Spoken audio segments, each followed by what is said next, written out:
Hello বন্ধুরা, welcome back to my channel Soma Dutta লাইফস্টাইলে তোমাদের অনেক অনেক স্বাগত জানাই। তো আজকে আমি বানাবো হোমমেড স্যারেলাক, যেটা তৈরি হবে একদম ঘরোয়া পদ্ধতিতে।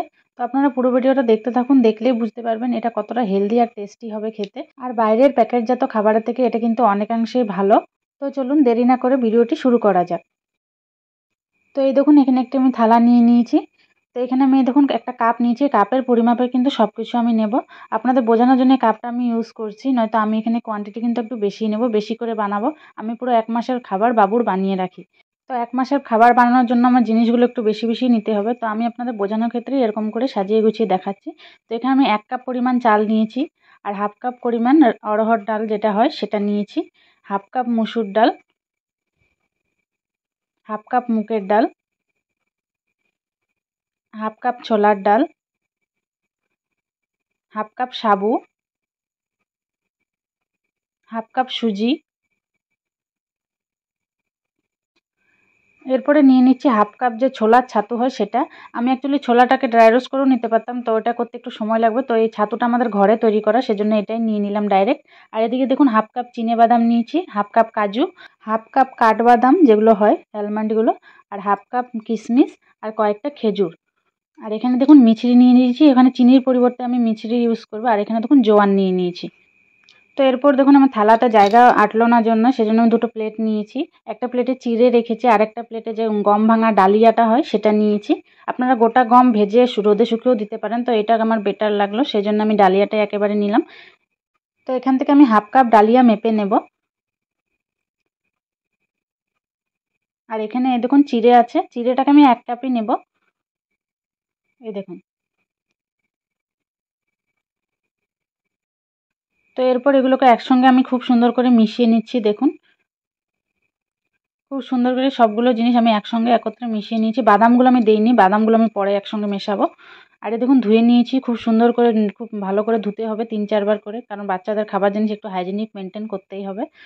তো এরপরে দেখুন আমি একটা পাতলা সুতির কাপড় নিয়েছি, এখন বাইরে প্রচণ্ড রোদ দিচ্ছে। তো এটাকে এক রোদ মোটামুটি একবেলা দিলেই হবে, একবেলা রোদে পুরো খটখটে করে শুকিয়ে নিতে হবে। তো আমি পাতলা করে জিনিসগুলো ছড়িয়ে দিচ্ছি চারদিকে। এই দেখুন কত সুন্দর ছড়িয়ে দিয়েছি। আর এটার ওপর দিয়ে আমি একটা মশারি বা কিছু একটা দিয়ে দেবো। তো ওটা শুকোতে থাক, তার মধ্যে আমি কড়াই চাপিয়ে দিয়েছি। আর দেখুন চিড়াগুলো একটু ভেজে নিচ্ছি ভালো করে, শুকনো খোলা সব জিনিসটা আমি কিন্তু শুকনো খোলায় ভাজবো। তো তখন আপনারা বুঝতে পেরেছিলেন যে আমি কাপের মাধ্যমে কিন্তু 1 কাপ চাল নিয়েছি, 1/2 কাপ ডাল নিয়েছি। তো সেরকমভাবে আপনারা মাপবেন, যখন আপনারা 2 কাপ চাল নেবেন তো সেক্ষেত্রে 1 কাপ ডাল নেবেন। তো সেভাবেই আপনারা মাপার চেষ্টা করবেন, মানে বাকি জিনিসের থেকে চালের মাপটা কিন্তু দ্বিগুণ হতে হবে, ওটা বেশি হতে হবে। তো এরপরে দিয়ে দিব আমি কিছুটা চিনেবাদাম। আর চিনেবাদামের সঙ্গে কিন্তু বাকি বাদামগুলো দিয়ে দেবেন না, কারণ চিনেবাদামটার খোসাটা ছাড়াতে হবে, কারণ এটাতে কিন্তু খুব গ্যাস করে, বাচ্চাদের খুব অসুবিধে হবে। তো খোসাটা ছাড়িয়ে নিয়ে তবে কিন্তু ব্লেন্ডারে দেবেন। তো এই দেখুন খুব সুন্দর ভাজা হয়ে গেছে, ফুটতে শুরু করেছে। তো এই মুহূর্তে আমি নামিয়ে নেব। এরপর এটাকে আমি একটা আলাদা জায়গায় রাখছি, কারণ খোসাটা ছাড়াতে সুবিধা হবে তাতে। আর এই দেখুন কাজুটাও আমি খুব সুন্দর করে এবার একটু হালকা খোলা ভেজে নেব। তো আমি অ্যালমন্ডটা ভাজবো না, মানে আমি ভাজতে ভুলেই গেছিলাম। তো যাই হোক, না ভাজলেও কোনো ব্যাপার না, আর আপনারা চাইলে ভেজেও দিতে পারেন, কারণ পরে সব জিনিসটা আবার কুক হবে, তখন আপনা আপনি অ্যালমন্ডটা সেদ্ধ হয়ে যাবে, তো ওটা ভাজার কোনো দরকার নেই। তো এইভাবে করে সব জিনিসটা কিন্তু খুব সুন্দর করে আমি ভেজে নেব।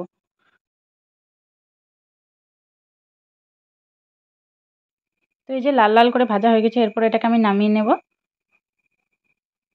তো এরপরে দেখুন জোয়ানটা দিচ্ছি, জোয়ানটাকে হালকা খোলায় একটু ভেজে নেব। জোয়ানটা দেওয়ার কারণে এটা কিন্তু গ্যাস করবে না, বাচ্চাদের অনেক রকমের ডাল শস্য তো দেওয়া আছে দেখতেই পেলেন, আর বাদামও আছে, তো সেই জন্য জোয়ানটা দিলে বাচ্চাদের গ্যাস অম্বল কিছু হবে না এটার থেকে। তো সেই জন্য জোয়ানটা দেওয়া, আপনারা চাইলে একটু জিরেও দিতে পারেন, জিরেটাও খুব ভালো কাজ দেয়। তো এই দেখুন চালগুলো খুব খটখটে করে শুকিয়ে গেছে। তো এরপর এগুলোকে ডাইরেক্ট আমি প্যানে দিয়ে দিব, এরপর খুব সুন্দর করে ভেজে নিতে হবে। আগে তো আমার ছেলেকে আমি প্যাকেটজাত সেই স্যারেলাকগুলো যে পাওয়া যায় নেসলে স্যারেলাক, তো সেগুলো আমি খাওয়াতাম। তো ডাক্তারবাবু বন্ধ করার পর থেকে, বারণ করার পর থেকে, তখন থেকে আমি ঘরে তৈরি স্যারেলাকটা তৈরি করি। আর প্রথম যেদিন আমি খাইয়েছিলাম বাবুকে, সেদিন কিন্তু বাবু খেতে চাইছিল না, কারণ প্যাকেটের স্বাদটা আর এটার স্বাদটা কিন্তু অনেকটা তফাৎ আছে। তো তারপরে দ্বিতীয় দিন যখন দিলাম, তারপর কিন্তু আস্তে আস্তে খাওয়াটা ওর অভ্যেসে দাঁড়িয়ে গেল। তাই বলছি এই খাবারটা যদি একবার বাচ্চাকে অভ্যেস করাতে পারেন, তাহলে কিন্তু এর থেকে ভালো আর কিছু নেই। এটা হোমমেড একেবারে, আর আপনি নিজেও জানবেন যে এটাতে কতটা পরিমাণ পুষ্টি আছে। আর এদিকে দেখুন বাদামের খোসাটা আমি ছাড়িয়ে নিয়েছি যতটুকু পেরেছি। আর এদিকে দেখুন সুজিটা কাঁচা ছিল, সেজন্য সুজিটাকেও আমি হালকা খোলায় একটু ভেজে নেব। তো এই স্যারেলাক তৈরিতে কিন্তু একটু ঝামেলা আছে, একটু খাটনি করতেই হবে। আর বাইরের যে স্যারেলাকগুলো পাওয়া যায় সেগুলোতে তো গরম জল ঢেলে আর গুলে খাইয়ে দিলেই হলো। আমিও প্রথম প্রথম তেমনটাই করতাম, তবে ডাক্তারবাবু যবে থেকে বারণ করেছে তবে থেকে আমি এভাবে ঘরেই বানাই। এতে করে বাচ্চা সঠিক পুষ্টিও পেলো, আর মায়েদেরও চিন্তা দূর হলো। তো সুজিটা হয়ে গেছে ভাজা, এরপর আমি আন্দাজ করে ঢেলে দিলাম দেখলে। আর এখানে যে ছোলা ছাতুটা ছিল সেটা আমি দিয়ে দিলাম।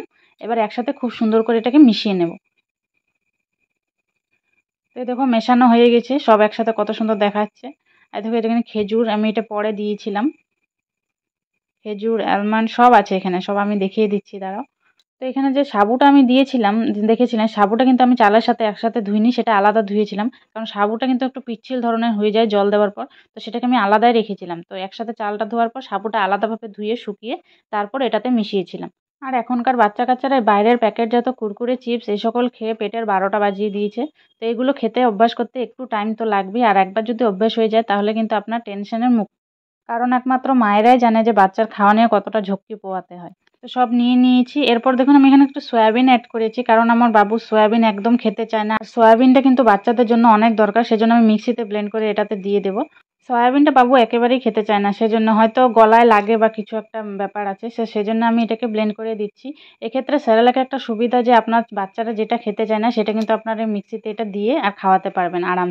মানে বাচ্চাদের পছন্দের অপছন্দের যে কোনো জিনিস, মানে ভালো জিনিস, সেগুলো আপনারা মিক্সিতে দিয়ে আরামসে খাইয়ে দিতে পারবেন। এতে করে পুষ্টিও পেলো আর আপনারও খাওয়া নিয়ে চিন্তা থাকলো না। তো এরপর এই দেখুন আমি মিক্সিতে ব্লেন্ড করে নিয়েছি। তো এইভাবে করে সমস্ত উপকরণ আমি একসঙ্গে এরকম করে মিক্সিতে পেস্ট করে নেব। তো এই দেখুন সেরেলাকটা কিন্তু আমি খুব বেশি মিহি করিনি, একটু দানা দানা ভাব আছে। তো এইভাবেই আপনারা গুঁড়ো করবেন, কারণ বেশি মিহি করে দিলে কিন্তু পেস্ট হয়ে যাবে জিনিসটা, আর পরে কিন্তু দানাযুক্ত খাবার খেতে চাইবে না বাচ্চারা। তো সেই জন্য আমি একটু দানা দানা রেখেছি। তবে হ্যাঁ, আপনার বাচ্চা যদি বেশি ছোট থাকে, মনে করুন 6 মাস 8 মাসের বাচ্চা, তখন আপনারা কিন্তু ওটাকে পাউডার বানিয়ে দেবেন, কারণ তখন তো তারা গিলতে শেখে না খুব ভালো করে, তো সেজন্যে। তো এরপর স্যারেলাকগুলোকে রাখার জন্য দুটি পাত্র নিয়েছি। দেখুন এখানে প্লাস্টিকের কৌটো যেগুলো থাকে সেগুলো নিয়েছি। কাচের জার হলে তো বেশি ভালো হতো, অনেক দিন থাকতো। তো আমার হাতের সামনে এটাই পেলাম, তো এটাতেই রাখছি। আর বেশি দিন তো থাকবে না, আমার 1 মাসের মধ্যে এটা শেষ হয়ে যাবে।